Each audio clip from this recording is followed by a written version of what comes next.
program sponsored by Marwadi University, Rajkot, Gujarat. Join Global Campus for a 360-degree education.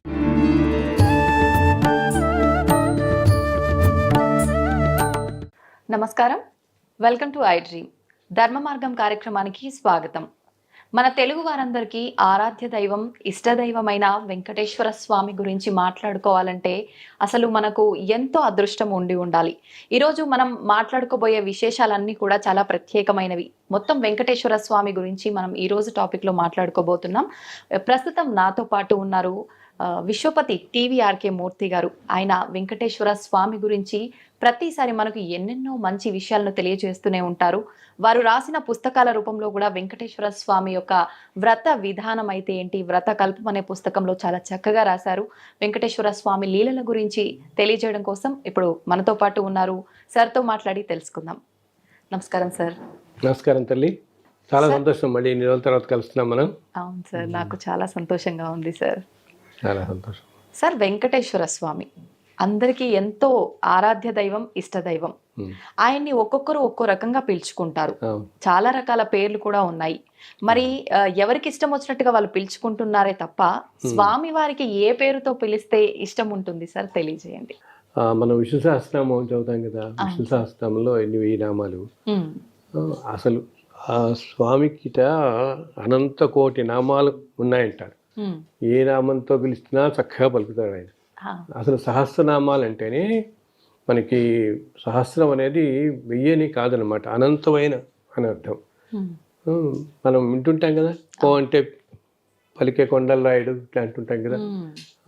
ఆయనకి మనకి ఇలా వెంకటేశ్వర స్వామి, శ్రీనివాసుడు, గోవింద, శేషాచలపతి ఇలా ఎన్నెన్నో, వెంకటనాథుడు ఇలా అంటుంటాం కదా. అసలు మన అందరి ఇళ్లలో ఏదో పేరు లేని వాళ్ళు చాలామంది వెంకట ముందు కలుపుకోవటం ఇటువంటి ఆనవాయితీకి చాలామందికి వస్తూ ఉంటుంది కూడా కదా. సో అందరూ కలుపుకుని చాలామంది ఇలా తరతరాలుగా అసలు మన హిందూ ముఖ్యంగా దక్షిణ భారత కుటుంబాలలో అనేక మందికి వాళ్ళ పేర్లలో వాళ్ళ ఫ్యామిలీ మెంబర్స్లో ఎవరికో ఒకరికి ఏదో ఒకటి స్వామివారిని పెట్టుకోవటం అలవాటుగా వస్తుంది ఎప్పటి నుంచో మనకి ముందర. కొంతకాలం కింద తప్పదు, ఏదో వెంకటయ్య, వెంకటన్న, వెంకటేష్ ఇట్లాగా వెంకటేశ్వరరావు ఇలా కనపడుతూనే ఉంటారు మనకి, శ్రీనివాస్ అని ఇట్లా అని. సో వీటన్నిటిలో అన్ని నామాలు ఆయనకి ఇష్టమే. అసలు కేశవ నామాలు అని చెప్పి 24 నామాలు ఉంటాయి. కేశవైన మహా, నారాయణ మహా, మాధవైన మహా అని అంటాం. ఆ 24 నామాలు స్వామికి అత్యంత ప్రీతికరమైనవి అంటారు.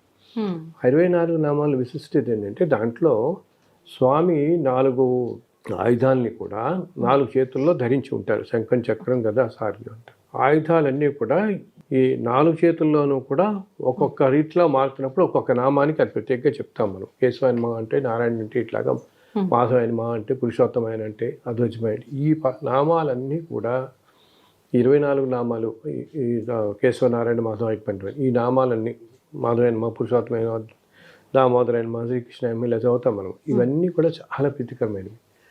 వీటిలన్నింటిలో కూడా మొదటి 3 నామాలు ఇంకా ఇష్టమైనవి.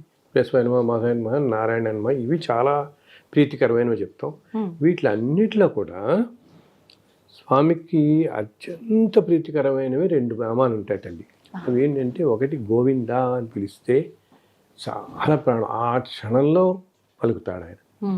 ఇంకొకటేమో శ్రీనివాస అనే పేరు ఒకటి.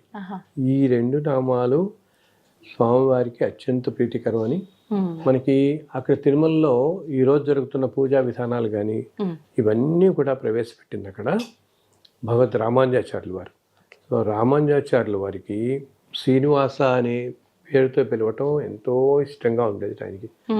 సో ఈ 2 నామాలు, గోవిందనామం, శ్రీనివాస అనే పేర్లు అనే నామాలు ఆయనకి అత్యంత ప్రీతికరం అని పెద్దలు చెప్తుంటారు.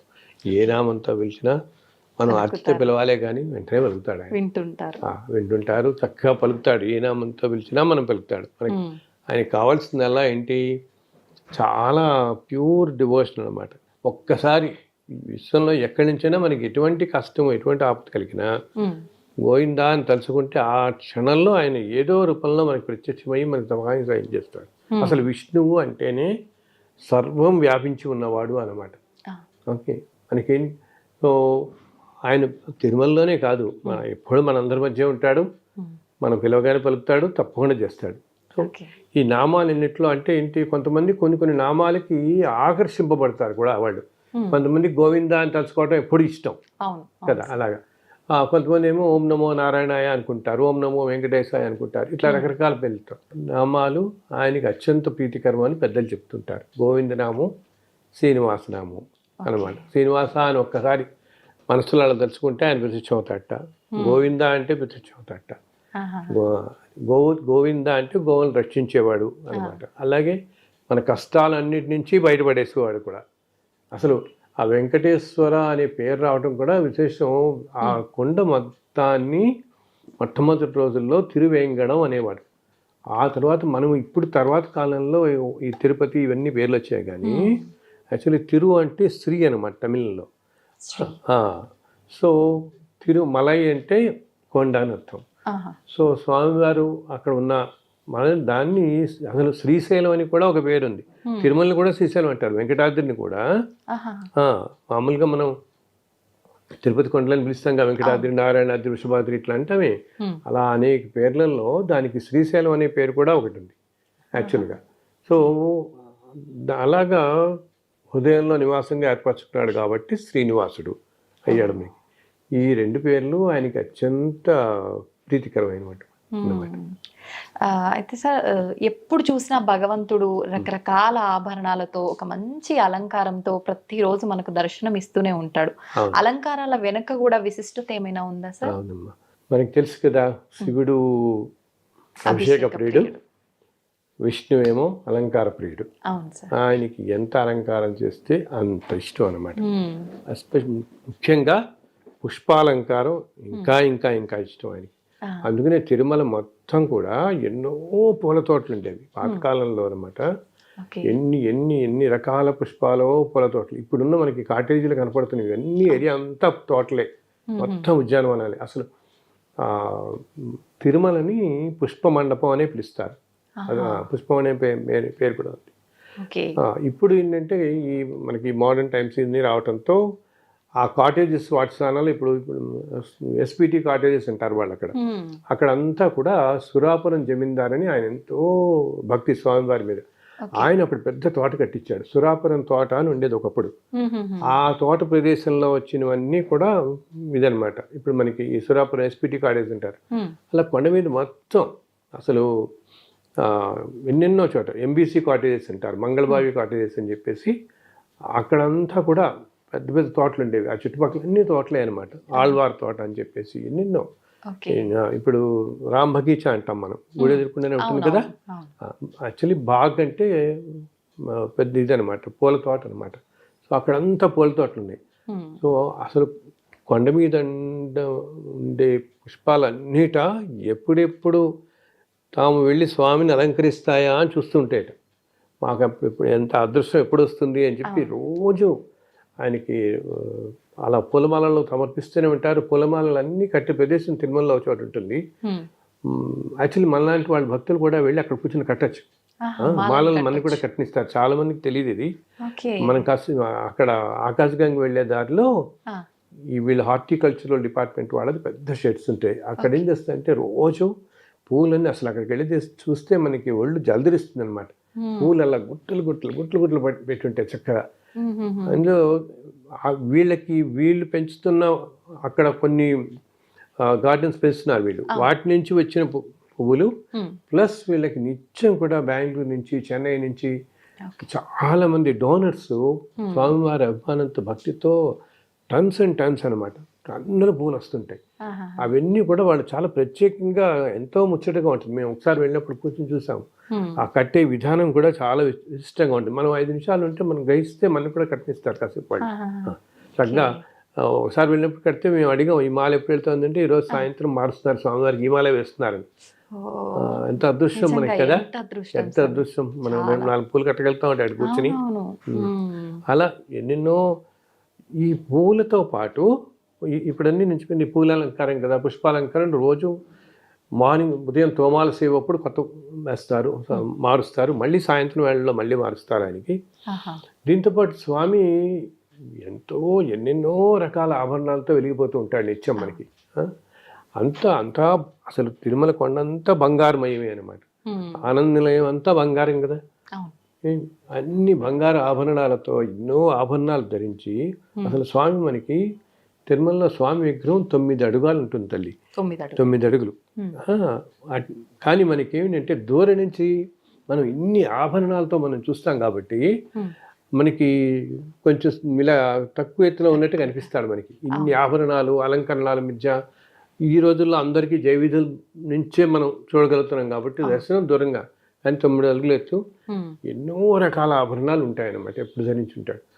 అండ్ అన్ని ఉండో చెప్పాను అంత బంగారమయ్యే కదా. అన్ని చోట్ల బంగారు వాకిలి, ధ్వజస్తంభం, అసలు శేషాచలం కొండలు అన్నీ కూడా మొత్తం బంగారమే అంటారు. కృతయుగంలో దీని ఇదంతా బంగారు కొండలట. ఇప్పుడు కలియుగంలో మనకి ఇలా శిలల్లా కనిపిస్తున్నాయి. కానీ అందుకని దానికి కనకాద్రి అనే పేరు కూడా ఉంది. తిరుమలకి మనం వెంకటాద్రి ఎలా అంటామో కనకాద్రి అనే పేరుతో కూడా పిలుస్తారు. అందుకని మనం ఇప్పటికీ కూడా మనం తిరుమల కొండ ఎక్కేటప్పుడు సాయంత్రం వేళల్లో చూస్తే సన్ రేస్ పడుతున్నప్పుడు గోల్డెన్ కలర్లో మెరుస్తుంటాయి ఆ కొండలన్నీ కూడా. సైడ్ నుంచి చూస్తే మొత్తం గోల్డ్ కలర్లో మెరుస్తుంటాయి మనకి అనమాట.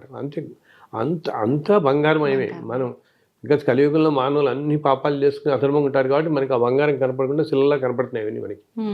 సో ఎన్నో ఆభరణాలు, ఎన్నో దివ్యాభరణాలు ధరించి ఉంటాడు. ఈ ఆభరణాలని స్వామివారికి నిత్యం అలంకరించే అర్చకులు వాళ్ళెంత అదృష్టవంతులు. ముందు సాక్షాత్తు భగవంతుడికి ఆయనకి అన్ని శ్రీమన్నారాయణ వారికి ఆ పురుషోత్తముడికి ఇన్ని అలంకరిస్తున్నారంటే వాళ్ళ చేతులతో ఎంత అదృష్టవంతులు, ఎంత పుణ్యం చేసుకున్నారు వాళ్ళందరూ. సో దాన్ని ఆలయ సాంప్రదాయంలో సమర్పణ అంటారు. సమర్పణ అన్నమాట. అది కూడా ఏంటంటే 3 రకాలుగా ఉంటుంది. సామాన్య సమర్పణ ఒకటి, విశేష సమర్పణ ఒకటి, ఇంకోటి మోజాతి సమర్పణ అంటారు. సామాన్యంగా సమర్పణ అంటే రోజు స్వామివారికి ఉండే ఆభరణాలన్నీ అనమాట. ఆయనకి ఎప్పుడు తొండమానుడు ఇచ్చినటువంటి ఆ కిరీటం మాత్రం ఎటువంటి వేళలో వాళ్ళు సడలించరు. కిరీటం ఎప్పుడూ ఉంటుంది. స్వామివారి పాదాలు బంగారు రేకులతో కప్పబడి ఉంటాయి. ఏమ్మా బంగారు రేకులతో ఉంటాయి. అందుకని మనకి మామూలు రోజుల్లో పాదాలు కనపడవు. మనం ఒక్క శుక్రవారం మాత్రం నిజపాద దర్శనం అప్పుడు ఆ బంగారు పాదాల తొడుగులు తీసి మామూలు రోజులు మొత్తం తులసి ఆకులతో పూజ చేస్తారు. తులసి దళాలే కప్పబడి ఉంటాయి, మనకి కనపడవు. ఒక్క అభిషేకం తర్వాత మనకి ఆ నిజపాద దర్శనం ఆ రోజు మాత్రం చూడగలుగుతాం. స్వామివారి నిజపాదాలను మనం దర్శించగలుగుతాం. ఇంకా అక్కడి నుంచి స్వామికి భుజకీర్తనలు ఉంటాయి, ఎన్నో మాలలు ఉంటాయి, సహస్రనామ మాల ఉంటుంది, అండ్ లక్ష్మీహారం అని ఉంటుంది. ఈ లక్ష్మీహారం ఏంటంటే తల్లి అది 365 రోజులు స్వామికి ఉంటుంది. అలా ఎప్పుడూ స్వామితోనే ఉండేది ఆ లక్ష్మీహారం అని ఉంటాం. అలాగే కాసులతో చూస్తాం, లక్ష్మీ రూపుల కాసులతో. ఆ లక్ష్మీహారాన్ని అది ఒక్క బ్రహ్మోత్సవాలలో గరుడోత్సవం రోజు మాత్రం ఆ హారం బయటికి తీసుకొచ్చి ఆ స్వామికి అలంకరిస్తారు, మలయప్ప స్వామికి. మిగతా అన్ని రోజులు ఆ లక్ష్మీహారం స్వామికే ఉంటుందన్నమాట. దీంతోపాటు భుజకీర్తులు ఉంటాయి, కడియాలు ఉంటాయి, నాగాభరణాలు ఉంటాయి, అన్ని బంగారు నాగాభరణాలు. అండ్ మళ్ళీ బంగారు వడ్డాణం ఉంటుంది, ఎంతో అద్భుతం. ఆయన అసలు ఏమంటాం మనం మెస్మరైజింగ్ అనమాట. ఆ బంగారు వడ్డాణం పెట్టుకుని ఉంటారు. దాంతోపాటు ఆయనకి బంగారు మొలతాడు, చిన్న గంటలతో ఉండే చిన్న గంటలతో ఉండే బంగారు మొలతాడు ఉంటుంది స్వామికి. అలాగే ఒక 6 పోగుల బంగారు యజ్ఞోపేతం ఉంటుంది స్వామికి. చేతికి కడియాలు ఉంటాయి, కాళ్ళకు ఉంటాయి, అండ్ ఎన్నెన్నో అనమాట. భుజకీర్తులు, చెవికి కర్ణాభరణాలు, ఇన్ని ఆభరణాలతో అసలు ఇవన్నీ కూడా ఏంటంటే స్వామికి ఒక 24 మూరల పొడవైన అండ్ 4 మూరల వెడల్పైన ఒక పట్టు వస్త్రాన్ని స్వామికి చుడతారు. ఈ ఆభరణాలన్నీ కూడా అలంకరించాలి కదా, అలంకరించడానికి మనకి సపోర్ట్ కావాలి కదమ్మా. అందుకని స్వామికి 24 మూరలు పొడవు, 4 మూరలు వెడల్పు ఉండే పెద్ద పట్టు వస్త్రానికి స్వామికి కడతారు. అది ధోవతిలాగా. అలాగే ఒక 12 మూరలు పొడవు ప్లస్ 2 మూరలు వెడల్పు ఉండేదేమో ఉత్తరీయంగా కడతారని అంటాడు. దీని మీద స్వామి అన్ని ఆభరణాలు మరి ఉంటాడు. అసలు ఒక్కోసారి మనం చూస్తూ ఉంటాం కదా. విచిత్రం ఏంటి, విశేషం ఏంటంటే మనం గమనించాల్సింది, మన వాళ్ళందరికీ కూడా బంగారం పెట్టుకోవడం అంటే అందరికి ఇష్టం కదా. బంగారు ఆభరణాలు అందరం ధరిస్తారు కదా మన వాళ్ళందరూ. అయితే స్వామికి బంగారు ఆభరణాలు ధరించడానికి మనం ధరించడానికి తేడా ఏంటంటే, మనం ధరించే మానవులందరూ వీళ్ళు ధరించేవి వాళ్ళ సంతోషం కోసం, స్వామి ఈ ఆభరణాలన్నీ ధరించేది మన ఆనందం కోసం. అర్థమైందా? ఈ ప్రపంచంలో మనందరి భక్తుల ఆనందం కోసం అన్ని ఆభరణాలు ధరించి, అసలు అవన్నీ ఎన్ని కిలోల బరువు ఉంటుందంటే, అసలు నువ్వు ఎలా మోస్తున్నావు నాన్న ఇవన్నీ అనిపిస్తుంది ఆభరణాలన్నీ. కానీ ఒక్క చిటికిన వేలతో గోవర్ధన పర్వతాన్ని మోసిన ఆయనకి ఈ బంగారు ఆభరణాలన్నీ ఒక లెక్క. అసలు ఈ సమస్త విశ్వాన్ని భరిస్తున్నాడు కదా ఆయన. ఒక్క చిటికిన వేలతో గోవర్ధన పర్వతాన్ని లెక్కేసిన ఆయనకి ఇన్ని ఆభరణాలు. సో ఒక లెక్క. సో ఈ ఆభరణాలన్నీ మన ముచ్చట కోసం, మన ఆనందం కోసం స్వామి ధరిస్తాడు. ఓకే, మానవులందరూ వాళ్ళ ఆనందం కోసం ధరిస్తే, ఆయన ధరించే ఆనందాన్ని మన ఆనందం కోసం ఆభరణాలన్నీ కూడా. వీటిల్లో మళ్ళీ ప్రత్యేక ఆభరణాలని కొన్ని ఉంటాయి. ఏంటి ప్రత్యేకమైన వజ్ర కిరీటాలు? అవి ఎవరైనా ప్రధానమంత్రులు కానీ రాష్ట్రపతులు కానీ ముఖ్యులు ఎవరైనా వచ్చినప్పుడు స్వామి అలంకరిస్తారు విశేషంగా.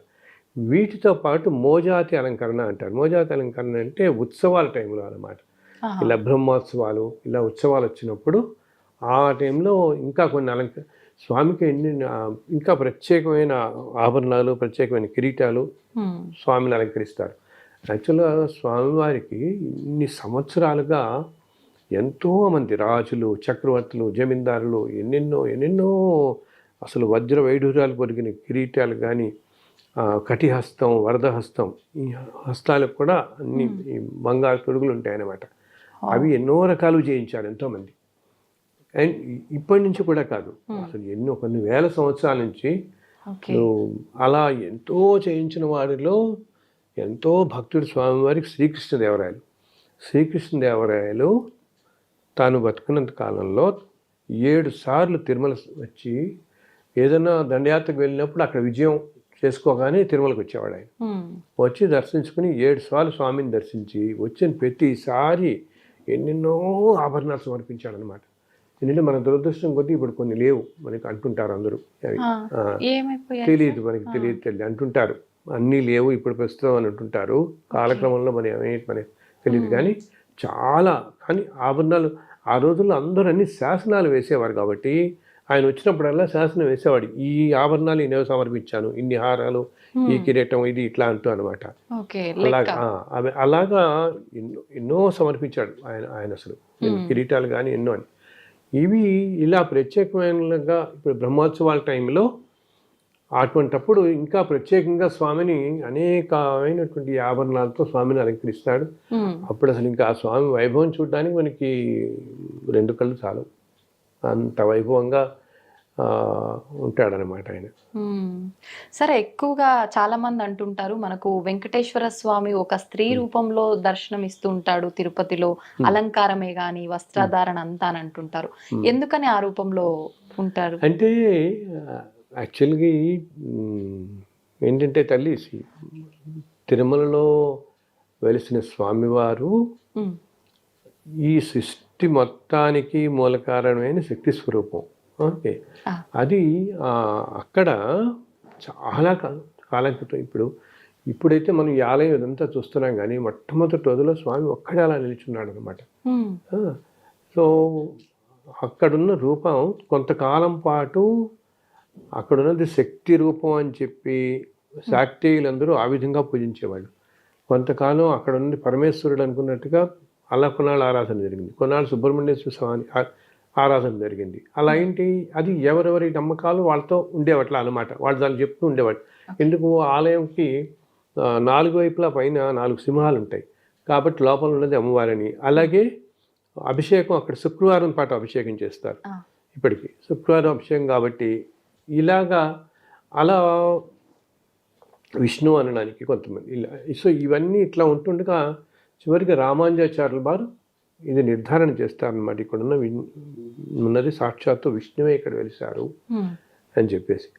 అందుకని ఇంత ముందు కాలంలో అందుట్లో మన వాళ్ళు ఉత్తర భారతదేశం వాళ్ళంతా కూడా నార్త్ ఇండియన్స్ అంతా కూడా బాలాజీ అంటారు కదా. సో బాలాజీ అనే పేరు కూడా వాళ్ళు జీ అనేది గౌరవవాచకంగా వాడతాం. మనకి ముందర బాలా అంటే అమ్మవారని, బాలా త్రిపుర సుందరి అసలు.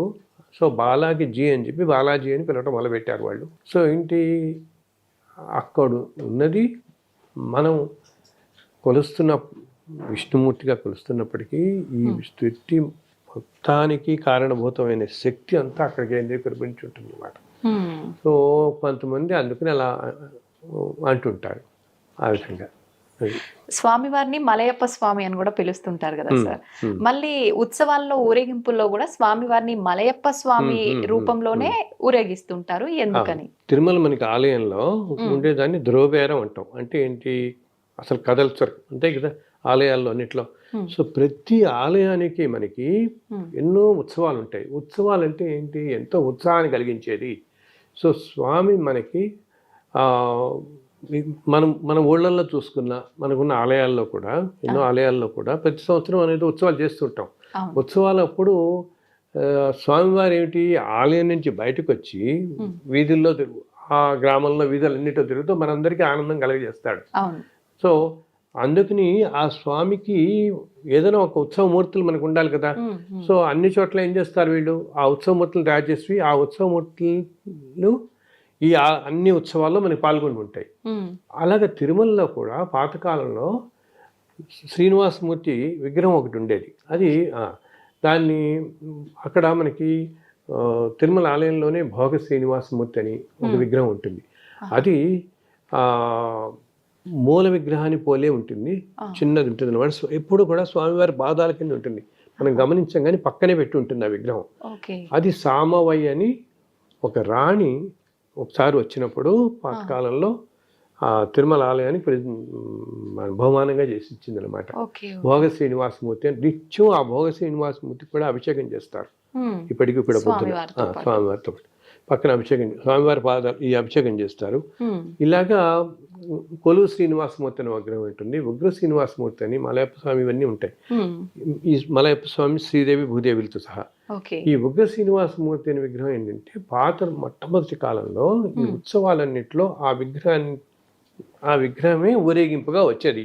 ఈ ఆలయం మాడవీధులు అంటాం కానీ 4 మాడవీధుల్ని మనం అయితే ఏమైంది, ఒకసారి అలాగా ఆయన విగ్రహం ఉత్సవంలో తీసుకొస్తున్నప్పుడు ఒక్కసారిగా ఆ స్వామికి ఎదురుకుండా, ఆ రూపానికి ఎదురుకుండా కనపడుతున్న అర్చకులు ఇళ్ళు అన్నీ ఉంటాయి, అవన్నీ ఒక్కసారి దగ్ధమైపోయాయి. సో వాళ్ళకి అర్థం కాదనమాట ఏమిటి అని. ఇంతలో ఎందుకు ఇలా ఒక్కసారి ఇంత అగ్నిమపాదం జరగటం ఏంటి ఇదంతా అనేటప్పటికి ఇంతలో స్వామి ఒక అర్చకులకి ఆవహించి ఒక మాట చెప్తారు. ఆయన కలియుగంలో విపరీతంగా అధర్మం పెరిగిపోతుంది ఇప్పుడు ఇంకా, అందుకని నా ఈ ఉగ్ర రూపాన్ని మాత్రం మీరు ఇంకెప్పుడు బయటకు తీసుకురాకండి ఉత్సవాల్లో. నా ఈ రూపాన్ని తీసుకొస్తే ఇదంతా కూడా చాలా అనేకమైన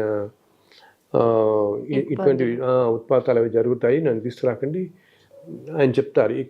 మరి మీకు ఈ ఉత్సవాల్లో పాల్గొనడం కోసం మీరు ఇక్కడి నుంచి చెప్తారు ఫలానా దిక్కుకు వెళ్ళి అక్కడ మీరు లోయలో కొంచెం కిందకి వెళ్ళి చూస్తే నేను అక్కడ మీకు ప్రత్యక్షమై ఉన్నాను, నేను దేవరులతో సహా ఉన్నాను, మీరు ఇప్పటి నుంచి ఆ విగ్రహాలనే తెచ్చుకుని ఉత్సవాలన్నింటిలో వినియోగించండి అని చెప్తారు.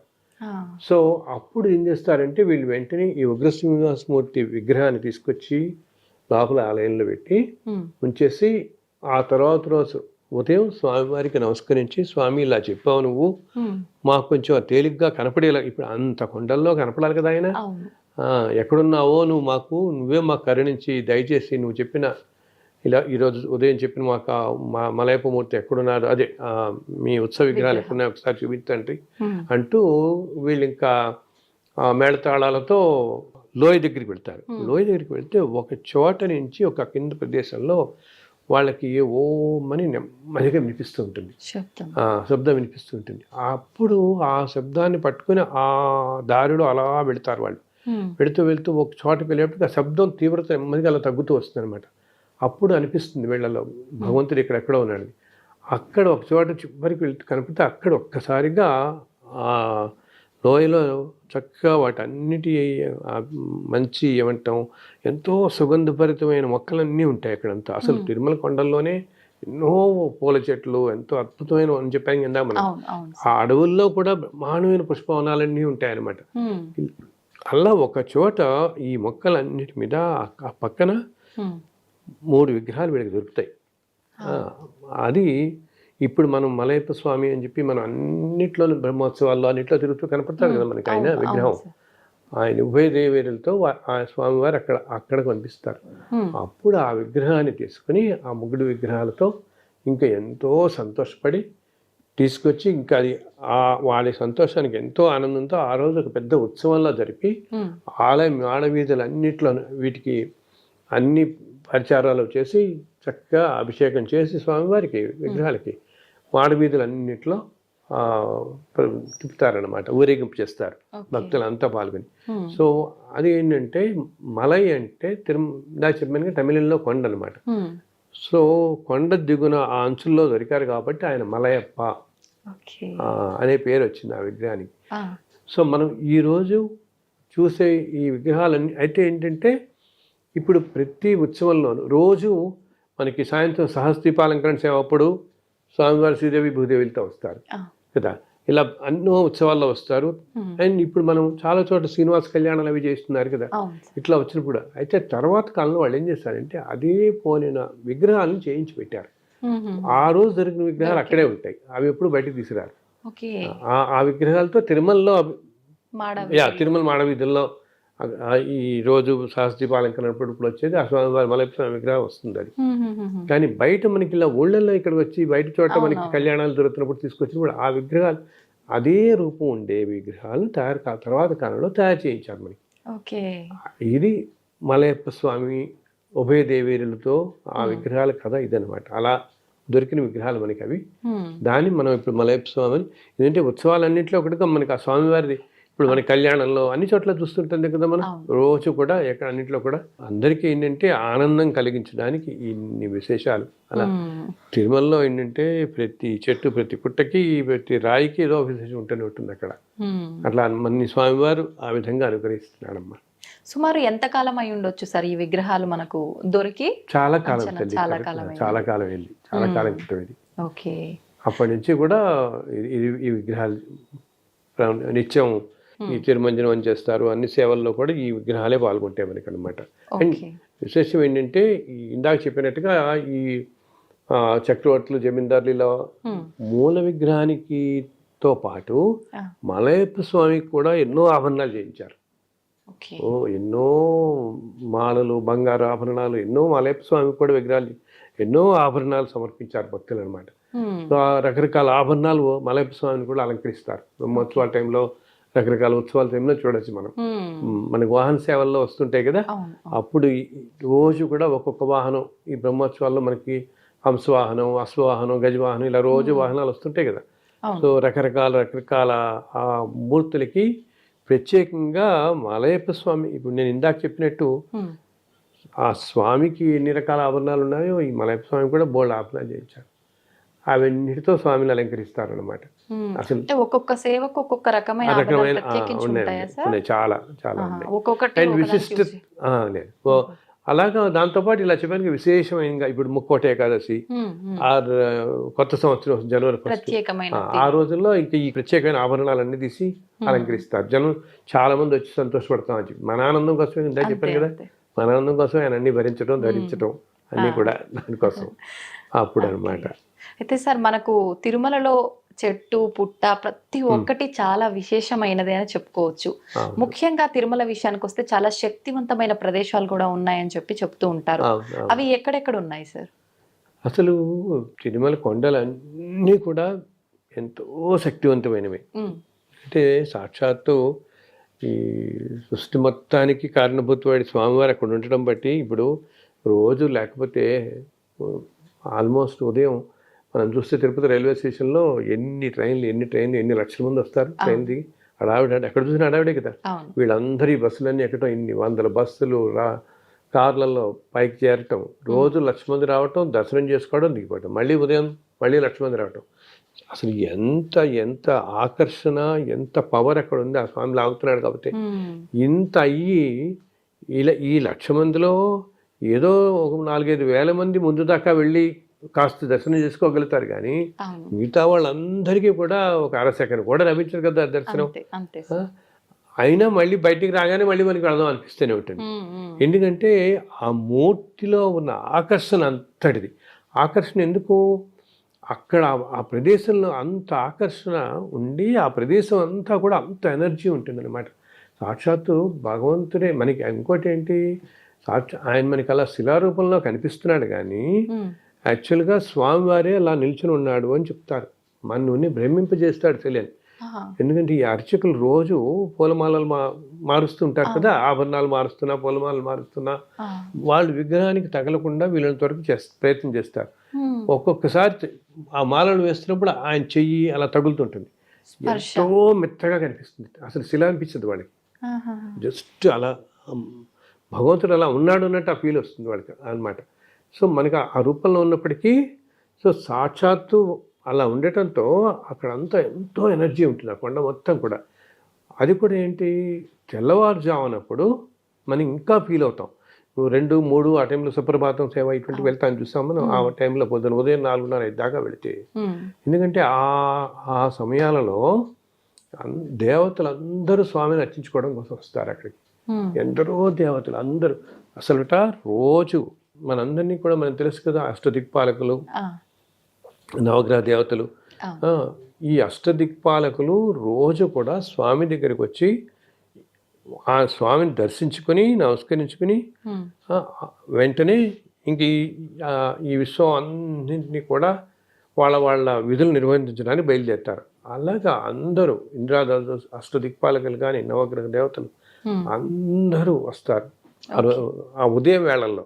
అందుకనే ఉదయం వేళల్లో అంత ఎనర్జెటిక్గా ఉంటుంది ఆ ప్రదేశం అంతా. దీంతో పాటు మనము ఇన్ని కోట్ల సంవత్సరాలుగా, ఇన్ని యుగాలుగా ఆయన ఉన్నారు కదా అక్కడ.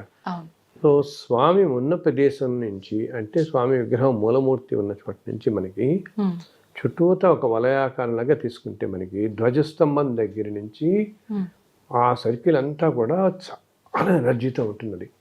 అది ఉంది అనడానికి ఇప్పుడు మనం ఏంటి, కొంచెం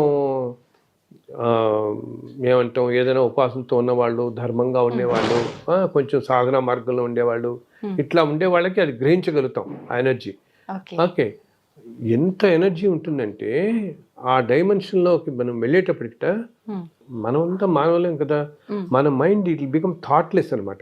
సో అందుకని మనం ముందు నుంచి మనము ఎన్నో కోరికలు అనుకుంటూ ఉంటాం. ఇది అడగాలి, లోపలికి వెళ్ళగాలి స్వామిని. ప్రతి మనిషికి ఏదో కోరికలు ఉంటాయి కదా. ఇన్ని కోరికలు వెళ్ళేటప్పటికి నువ్వు ఎప్పుడైతే ఆ ధ్వజస్తంభం దగ్గరికి వెళ్ళిపోయి ఆ వలయంలోకి ఎంటర్ అయిపోతామో, ఎనర్జీ పాయింట్లోకి ఎంటర్ అవగానే అసలు మన మైండ్ అంతా బికమ్ థాట్లెస్. ఇంకా అసలు ఏమీ తెలియదు. మనం ఆ దర్శనం స్వామి అనే ఆలోచన తప్పితే ఇందాక అడుగుదాం ఇవి అడుగుదాం అనుకుని ఏమీ తెలియదు. అలా వెళ్ళి అసలు మనం గ్రహించే లోపల బయటకు వచ్చేస్తాం దాంట్లోంచి. ఇదేంటి అక్కడ అంతా పవర్ ఉందని చెప్తారు. అంతేకాకుండా నిత్యం అక్కడికి ఎంతో మంది సిద్ధులు, యోగులు, ఎంతో మంది ఎంతో దివ్య శరీరాల్లో, అంటే మనకి కనపడరు అనమాట, ఆ శరీరాలు వచ్చి స్వామిని దర్శించుకుంటుంటారు. ఎందుకు? వాళ్ళందరూ అంత ఎనర్జీ ఉంటుంది కాబట్టి. అలాగే ఇంకా అక్కడక్కడక్కడక్కడ అసలు తిరుమల కొండల్లోనే 1008 ఎంతో పవిత్రమైనటువంటి తీర్థాలు ఉన్నాయన్నమాట. 1008 తీర్థాలు ఉంటాయి. వాటిల్లో 108 తీర్థాలు ఇంకా ప్రాముఖ్యం అని చెప్తాం. వాటిల్లో సప్త తీర్థాలు అంటారు. ఈ ఆకాశగంగా, పాప వినాశనం మనం చూస్తున్నామే పై కనపడి, కుమార తీర్థం, రామకృష్ణ తీర్థం, తుమ్మూరు తీర్థం, ఇట్లా ఉంటాయి. ఈ 7 తీర్థాలు ఇంకా పవిత్రమైనవి, మనకి కనపడివి, మనం వెళ్ళేవి అనమాట. సో ఇవన్నీ ఉండటం చేత అది ప్రదేశం ఎంతో, ఆ తీర్థాలు ఉన్నవి కూడా ఎంతో శక్తివంతమైనవి. ఇంకా కొన్ని ప్రదేశాలు చెప్పాలంటే మనకి ఆలయానికి ఈశాన్యంగా ఇప్పుడు మనకి ఆ స్వామి పుష్కరిణి ఉంటుంది కదా, ఆ పుష్కరిణి ప్రాంతంలో అంతా కూడా ఎంతో శక్తి కేంద్రీకృతమై ఉంటుంది ఈశాన్య. ఎందుకంటే దేవతలందరూ వచ్చేటప్పుడు ఈశాన్య మార్గం నుంచి వస్తారన్నమాట. సో మనం అక్కడ కాస్త ఎస్పెషల్ తెల్లవారుజాములో కనుక అక్కడ కూర్చుని ధ్యానం చేసుకున్నాము, స్వామిని తలుచుకుంటే చాలు. తలుచుకున్న ఆ ప్లేస్లో ఉండే ఎనర్జీకి మన శక్తి మనకి ఎంతో మన అనారోగ్యాలన్నీ తొలగిపోతాయి, ఎంతో ఆరోగ్యం మనకు కలుగుతుంది అనమాట. సో అందుకు నేను మన వాళ్ళందరికీ నేను చెప్తాను, ఈ కార్యక్రమం చూస్తున్న వాళ్ళందరికీ కూడా, స్వామి ఆలయం లోపలే ఉన్నాడు అనుకోవద్దు. కొండ మీద అంతా స్వామి ఉంటారు, ఎన్నో రూపాల్లో తిరుగుతుంటారు. నేను ఎన్నోసార్లు గ్రహించాను, తెల్లవారుజామున వెళ్తున్నప్పుడు ఆ స్వామి అలా వెళ్ళిపోవడం చూశాను. స్వామి లక్ష్మీదేవి, అసలు స్వామి శ్రీదేవి భూదేవులు ఇద్దరితో తెల్లవారుజామున ఆ తోటల్లో అంతా విహరిస్తూ ఉంటారు. ఆయనకి అంత ప్రాణం అనమాట తోటలు విహరించడానికి. సో అందునే ఇప్పుడు తిరుమల వెళ్ళిపోయి ఏదో హడావుడిగా పొద్దున వెళ్ళిపోయి ఈవినింగ్ వచ్చేయటం కాకుండా మీరు రాత్రి ఉండి తెల్లవారుజామున ఆ ఆలయ పరిసరాల్లో వెళ్ళి కాసేపు కూర్చోండి. అప్పుడు ఎంతో దివ్యమైన అనుభూతులు మనకి ఒక్క పావు గంట, ఒక అర్ధ గంట కళ్ళు మూసులు కూర్చుంటే ఎన్నో అద్భుతమైన అనుభూతులు కలుగుతాయి అన్నమాట.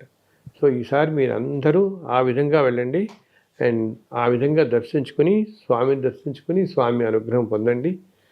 మనందరినీ స్వామివారు చల్లగా చూడాలని ఆయనని మరీ మరీ ప్రార్థిస్తున్నాను. ఓం నమో వెంకటేశాయ.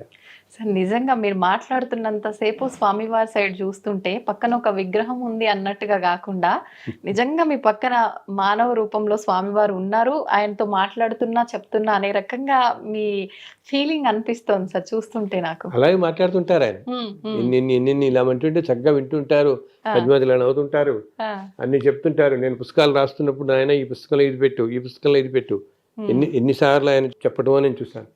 ఏదైనా ఫోటో పెట్టాలనుకుంటే నాకు వెంటనే ఆ రోజు ఇలా జస్ట్ అట్లా పడుకున్నాం అనుకో, వెంటనే కళ్ళలో కనపడి నా దగ్గర ఉన్న ఆల్బమ్ పుస్తకాలు ఉంటాయి అనుకో, ఈ పుస్తకం నుంచి ఈ ఫోటో తీసి ఈ పుస్తకం కవర్ కింద ఈ పెట్టినాయని చెప్తుంటారు. అండ్ ఇప్పుడు మనకి ఏంటంటే తల్లి, ఆయనకి కావాల్సింది పవిత్రమైన ప్యూర్ భక్తి తప్పితే ఇంకేం అక్కర్లేదు. మనం ఏదో యజ్ఞాలు యాగాలు పూజలు ఏమీ అవసరం లేదు. ఆయన నువ్వు ఉన్నావు అంటే ఉన్నావు అంతే. ఇంకా ఉన్నావో లేవు, నువ్వు ఉంటే నాకు ఇలా చేస్తావు అని కాదు, నువ్వు ఉన్నావు, నువ్వు చూసుకుంటున్నావు అంతే అనుకుంటే ఆయన చక్కగా వచ్చి చిన్న ఇప్పుడు ఇవన్నీ వింటూనే ఉంటాడు ఆయన. ఆయనట భగవంతుడు మనం చెప్తామే, ఎక్కడైతే ఆయన లీలలు ఆయన విశేషాలు ఎవరు తలుచుకుంటూ ఉంటారో అక్కడ వచ్చి నేను కూర్చుంటానని చెప్తాడు. నారదమూర్తి చెప్తాడు ఒకసారి, నా గుణాలు విశేషాలు అవన్నీ కీర్తిస్తున్న చోట నాకు కూడా ముచ్చటకు విందాం అనిపిస్తుంది కదా, అందుకే నేను ఎక్కడే వచ్చి కూర్చుంటాను ఆయన అంటాడు. అలా అనమాట తల్లి. చాలా సంతోషం సార్, నిజంగా చాలా మంచి మంచి విషయాలు తెలియజేస్తూనే ఉంటారు ఎప్పటికప్పుడు స్వామివారి గురించి. ఇదంతా కూడా ఆయనే మంచిది 4 మాటలు చెప్పించుకుంటాడు అంతే. లేకపోతే మనం చెప్పగలుగుతాం ఆయన గురించి విశేషాలు వర్ణించాలంటే ఎంతో అందరూ అంటారనమాట, ఏంటి 1000 నాలుకలున్న ఆదిశేషుడు కూడా ఆయన వైభవం అందించుతారని కాదు అంటారు. మనం ఈ మాత్రం చెప్పుకోగలుగుతున్నాం అంటే ఆ స్వామి మనకి ఇచ్చిన అనుగ్రహం అంతే. అదృష్టం. ధన్యవాదాలు సార్. చాలా సంతోషం తల్లి. సంతోషం. శుభమస్తు.